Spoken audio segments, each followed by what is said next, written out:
Hello, everybody. Hello. I'm John.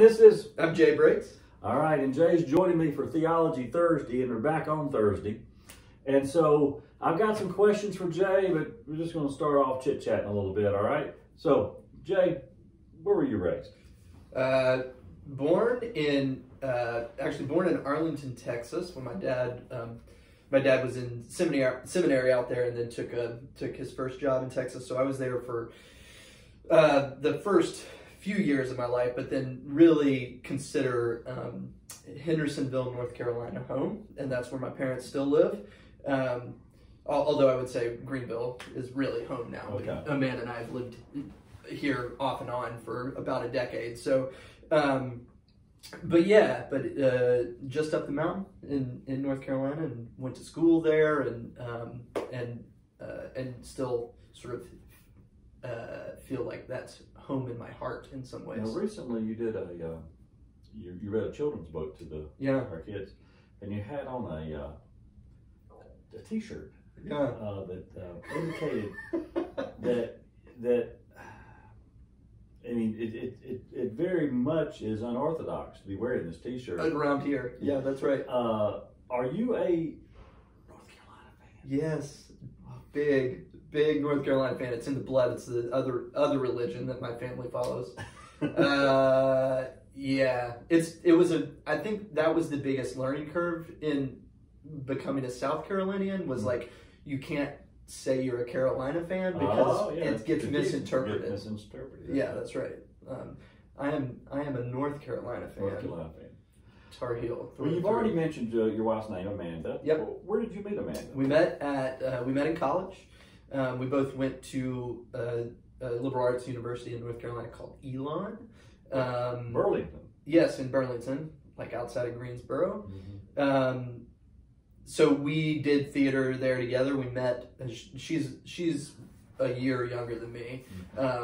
So like my sophomore year, the fall of my sophomore year, we did a play together, and so that's when we first met. I had a crush on her then, but we didn't start dating until after college. We both dated other people during college, but yeah, we sort of reconnected after college, and the rest, as they say, is history. And you have a daughter. I do. One daughter, Cordelia, the truth bearer, King Lear reference. But yeah, so she's How old is she? 6 and a half. 6.5. As she would say, not 6, 6 and a half. All right. Well, I've invited you in today to talk about theology because your master's program was out west at Seattle. Yeah, the Seattle School of Theology and Psychology. But, you have a not complicated or convoluted past, but you have a very great deal of interest in theology. I do. But you express that through the theater. Yeah. So you don't have to just say what you do now, but just tell them your intersection with the theatrical community. Yeah, sure. So the intersection with the theatrical community, or like with my faith practice, or where are you going with that? Well, just to kind of give them your resume a little bit. Yeah. Okay. Great. Yeah. That's a simpler question.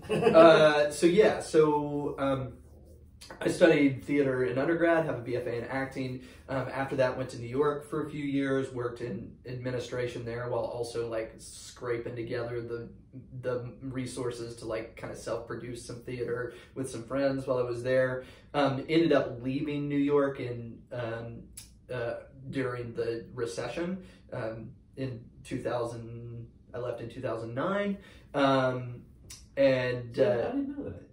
Yeah. What theater did you work with? I worked for a theater called Theater for New Audience, which is primarily classical theater, off-Broadway company. They have a beautiful space now in Brooklyn that I was there while we were raising money for, but actually just two years ago got to see the first show I'd ever seen in that space, because it opened after I left. So that was pretty cool.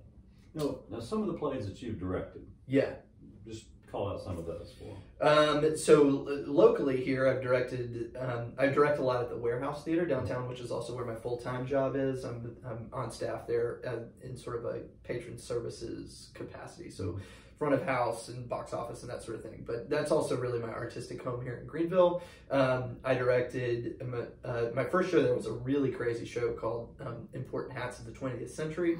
It was a really weird, wild, kind of like sci-fi noir absurdist comedy. So that was strange, and I'm glad it went well because it could have gone very poorly. And then I directed a play called Clyburn Park there, which is sort of an extension of the story of Raisin in the Sun. It's set in like the same house that play takes place in. So the first act is essentially like, if you know Raisin in the Sun, you know the big sort of story about that is like they buy a house in a white neighborhood, and like that's a very big deal. So Clyburn Park, the first act of that story is the story of the white family that sold that house and the repercussions of that. And then the second act is jumps forward like 50 years and is in the same house with a white couple that is now trying to buy the same house in a neighborhood that has like sort of turned over to become a black community in the 50 years after that being. So it's sort of like, it looks at integration in the first half, and then and then sort of the inverse of that in 50 years later. Yeah. Well, that's perfect to sort of say to you why I've invited Jay.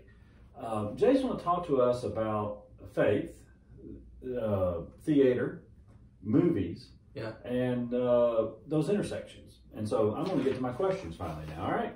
So, which plays would you recommend to people that explore the intersection of faith and crisis? Yeah, this was a good question. So in our current circumstances, my most recent show that I was supposed to direct at the Warehouse got canceled, which it was a play that really sort of addresses this idea. So it's kind of ironic that it got canceled, because I think it's something that would have spoken very well to our circumstances. It's a play called 100 Saints You Should Know, by a woman named Kate Fodor, who's also, I'm trying to remember what television show she writes for. I can't remember at the moment. But anyway, so she, The Marvelous Miss Maisel. She's a writer on that show. Really? Yeah. Yeah, it's a good show. So the play sort of addresses a priest's crisis of faith, and sort of how he comes to terms with forgetting how he's sort of forgotten how to pray. And then there's also an intersection in that with another character in the play who is like really seeking faith, and it's sort of like a story of their crossroads, I guess. So that's a really it's called 100 Saints. 100 Saints You Should Know. 100 Saints You Should Know. All right. So, but now beyond the theater, yeah, like many of our people do go to the theater, but a lot of people these days are just staying home watching movies. Yep. So when it comes to movies, yeah, sure. Where do you see those intersections? So I should probably like start some of this. I meant to say this before, like preface this with the idea that like I, as an artist, am, and I got a little bit in trouble is not the right word, but sort of like challenged on this a lot in seminary, in the sense that like I am very interested in the immanent side of God, and struggle more with the transcendent. And I think some of that comes from like a little bit of a like spiritual biography of like having a period after college where I did some serious questioning, and would have called myself a humanist for a while, and I think I still have some of that artistic humanistic streak in me, and I think I've lost the cynicism but still retain some skepticism at times. And so the stories, and I say all that to say that the stories that I find most interesting and most compelling theologically are not necessarily stories that are quote unquote Christian. Right? They're stories, and I think a lot of Christian art suffers from a lack of complexity, and it wants to give answers instead of ask questions, which is what good art does. So that's a long-winded preface to say that, like, I'm not super interested typically in, and it's not exclusive, but I'm not interested in artists making quote unquote Christian art as much as I am in artists making art that have Christian themes, if that makes sense. Oh, absolutely. Understand. So in that, and I felt like that was worth saying, because in the film realm, like, a lot of the artists that I find most interesting are doing really human stories, and human stories of, like, seeking and spirituality and that sort of thing. So I don't know, like, people like the Coen brothers are often, and even in silly ways, like directors like Wes Anderson are, like, really obsessed with the foibles and, like, idiosyncrasies of what it means to be human, and how we are sort of, like, all very strange and in a lot of ways very broken, and need and are searching for restoration, right? And are looking for it in all these strange places. And so those artists are, their work is really interesting. I also think there's, like, some great Pixar movies out there that do really great reflection on some of these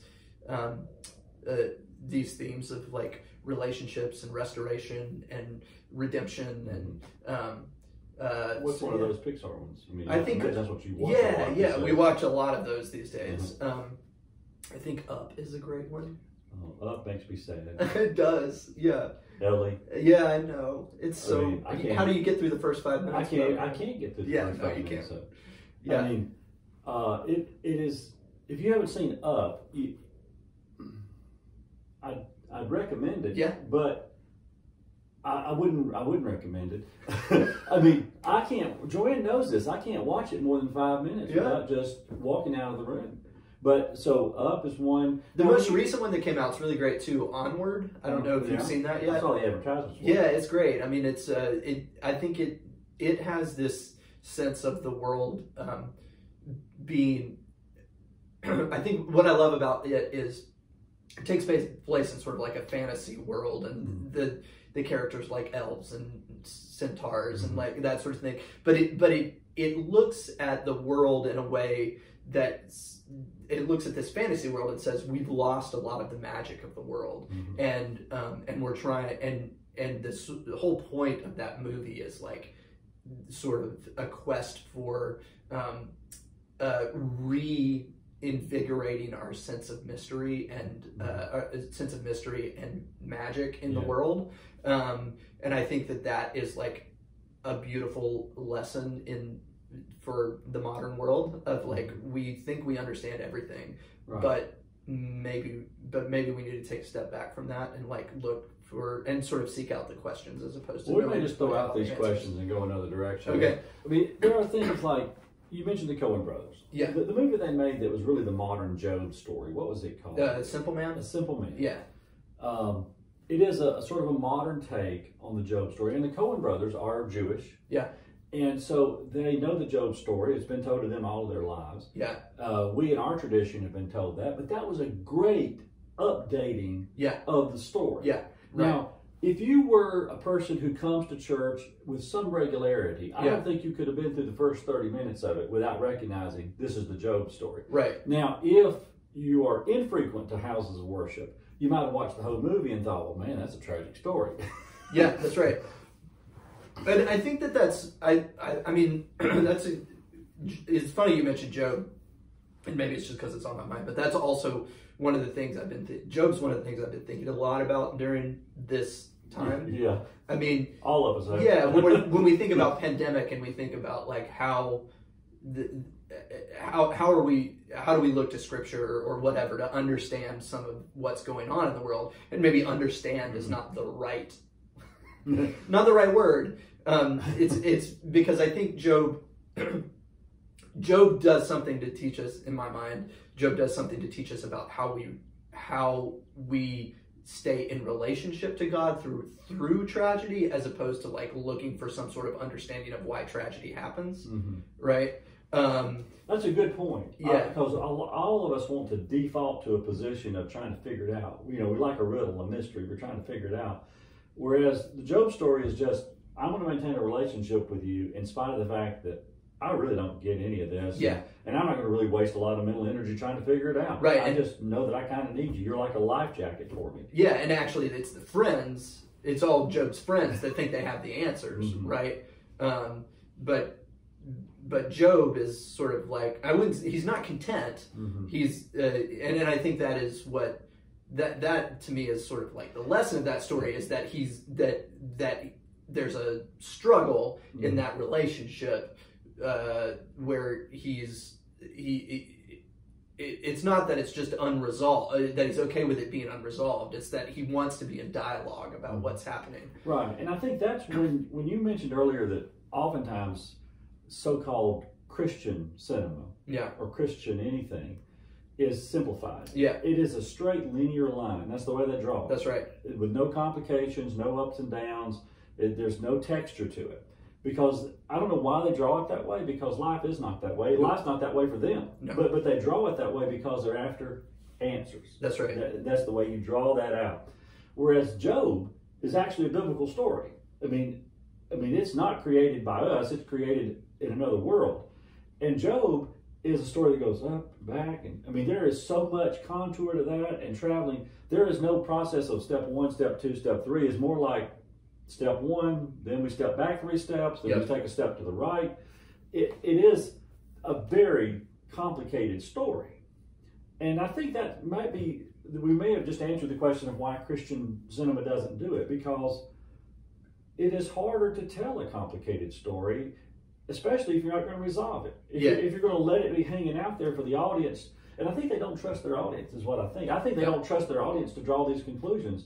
Whereas I think when you see something like Shawshank Redemption, the writers trust that the viewer can look at that information, look at that story, and draw reasonable conclusions for their own life. Yeah, I think it sometimes falls, and then maybe this is just reiterating exactly what you've said, but just to like put it in another context, right? Like sometimes I feel like Christian art or cinema is trying to do something that art is not equipped to do, which is like, or is not best equipped to do. Which is lecture, right? Like, it's like, let me put on the PowerPoint slide like the 3 things that you need to know about this. Whereas what it really is, and what is actually most compelling, I'm biased because I am a storyteller, but like by trade, but I would argue that like we are most we as human beings are like most drawn to story. And there's actually scientific basis for this. Like, you can look at brain scans. Research has been done where psychologists and psychiatrists have looked at brain scans of people engaging with a story versus engaging with like a lecture or like facts when either read or oral, and your brain lights up when you hear stories, right? Or when you're engaging with stories. And so I think the idea that the simplification and the like point A to point D, and like and some of it comes from a good, genuine place, because like we feel a lot of times as Christians, we feel like we know the end of the story. I might challenge that, but like but yeah, even if we as a Christian art maker feel like we know what the end of the story is, that doesn't mean that there isn't complexity in the center of it. Right. Exactly. There's a lot of complexity in the middle, but there's also, I think I disagree with you a bit in that I think that the Christian artist doesn't really trust their audience. Yeah. I think that, and as I've preached for 20 or 30 years, I actually do trust the audience. I think that the people they hear the story of Job and they can think, Danny lived down the street from me, and man, he had a life just like that. It was absolutely miserable. It just seemed like everywhere he turned. But my cousin James, he hadn't had a break in years, but he seems to be a person of fine faith. And they wrestle with that. Right. Which leads me to we are actually going to be able to intersect the notes here. There we go. Look at us. Scripture, look at us. Look away. Scripture informs your imagination and mine. Yeah. So we are going to do a little exercise. Yeah. I'm going to give you a current event, and when you hear the event, where does your mind go in Scripture? So do you understand what I'm asking? Yeah. Okay. Makes sense. All right. Well, I got to give you the most obvious is pandemic. Yeah. Where does your mind go when I say pandemic in Scripture? Yeah. So I guess I already mentioned Job, which I think is maybe like my better answer. And that's fine. The initial like obvious answer, I guess, is maybe like Exodus and the plagues. But I wrestle with that, and like maybe you can unpack that. I'm gonna give you a sermon to do at some point. But like I have a little trouble with a God who sends plagues to his enemies, or on the enemies of his people. Yeah. Like so if you can unpack that for me at some point, I'd love it. I'm not there yet. Okay. So that's my obvious. That was my first instinct. And I think Job is okay. Yeah. Pandemic and Job, that goes hand in hand. Here's you another one. Yeah. When I give you the phrase in-person worship has been canceled, where do you go? Do you think of any scripture that interrelates with that? Because I can think about it. I guess I can think about that one in a couple of ways. I can think about what that means for the individual, and so then I start to think of things. I think of like moments of exile, right? Or like where we're moments of people in the wilderness, whether that's Jesus in the wilderness or some of the prophets in the wilderness, right? Like there's a time right now where sort of for us we would probably be fed by like reading of stories that have something to do with how individuals engage with God independently. But also thinking like what it means corporately. I also think about the fact that like in-person worship has been canceled, but that doesn't mean that like worship has been canceled. And like throughout history, and through the biblical story, right, we see God's people navigating these things. So for instance, right, like I would say most scholars or a lot of scholars, right, believe that the establishment of the synagogues sort of came out of the Babylonian exile, right? So like God's people in a moment of exile were having to invent new ways to worship, right? And I think that is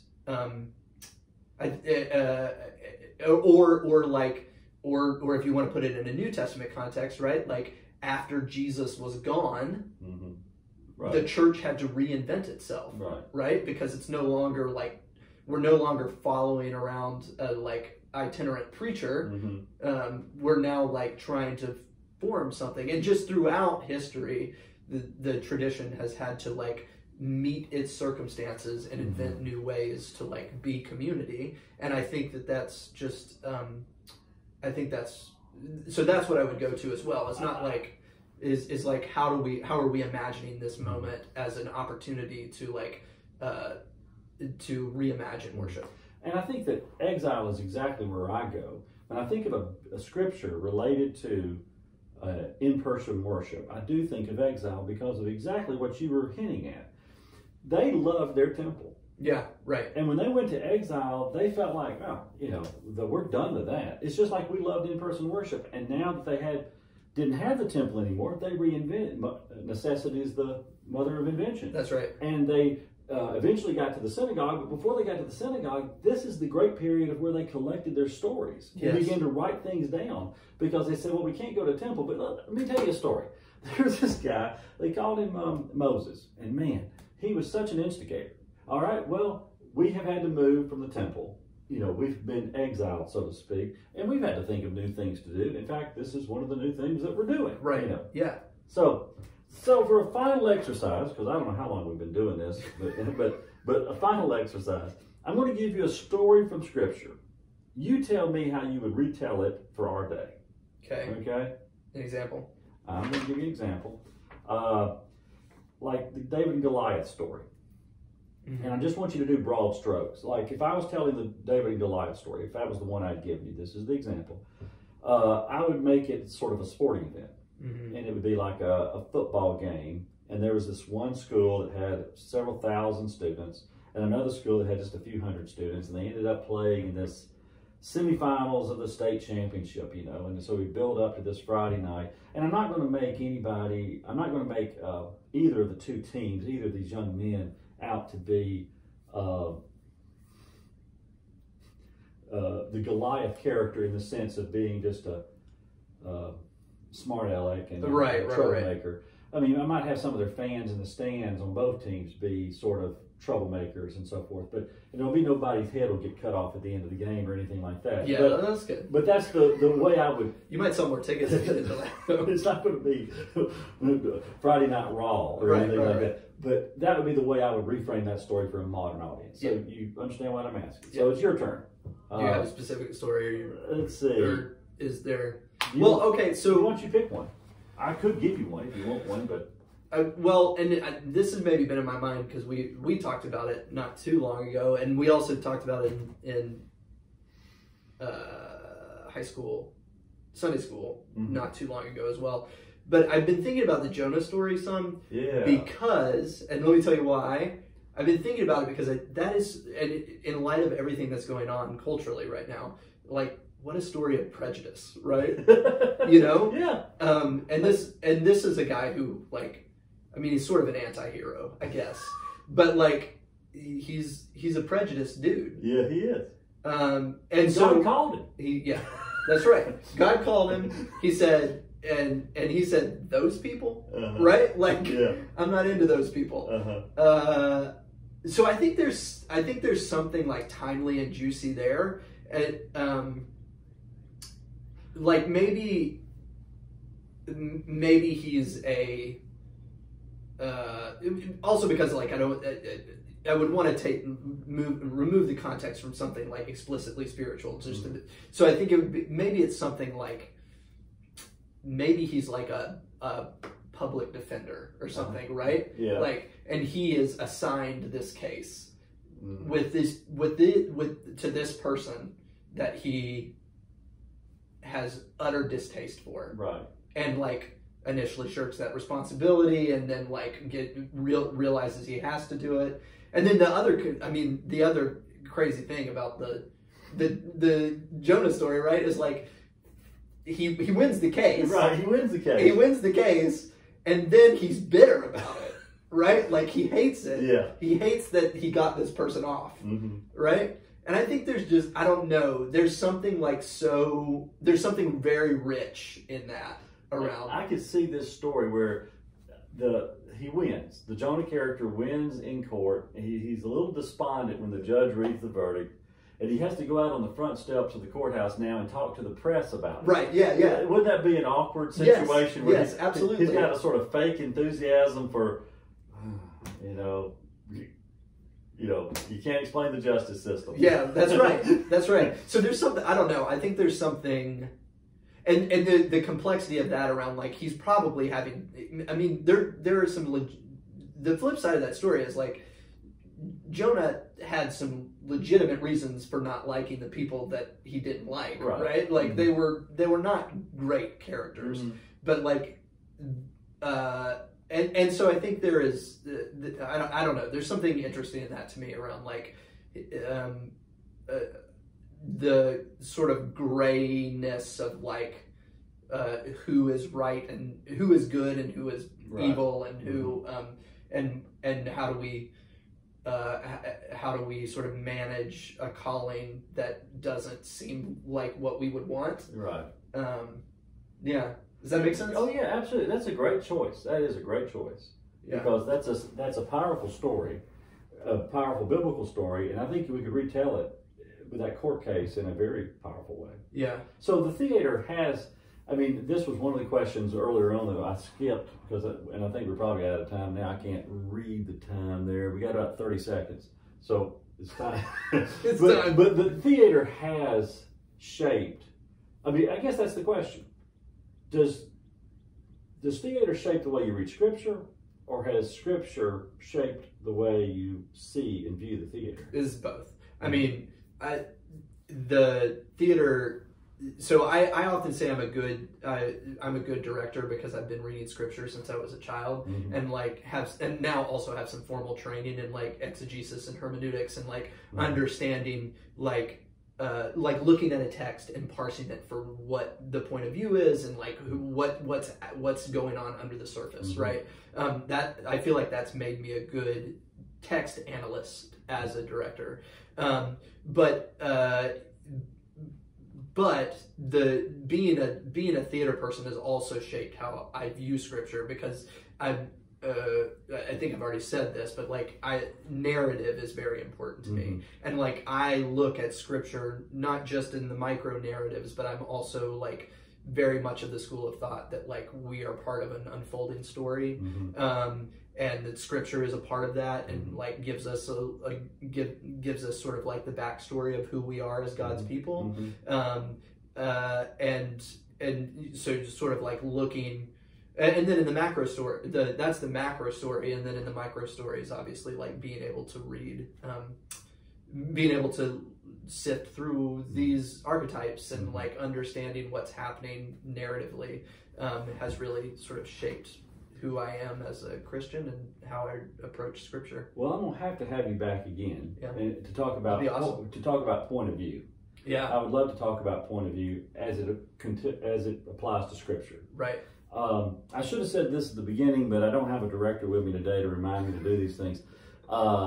This is usually something that I do with Ashley Twitchell here at Pelham Road, but Ashley is not available for these times during the month of August, so I'm having these guests come in. Remember the name, Jay Briggs, and he is at the Warehouse Theater. Yeah. And we hope the Warehouse Theater will be up and running sometime. Yeah, hopefully. We're sort of navigating this like everybody else. Yeah. I mean, we will be doing something this season. It's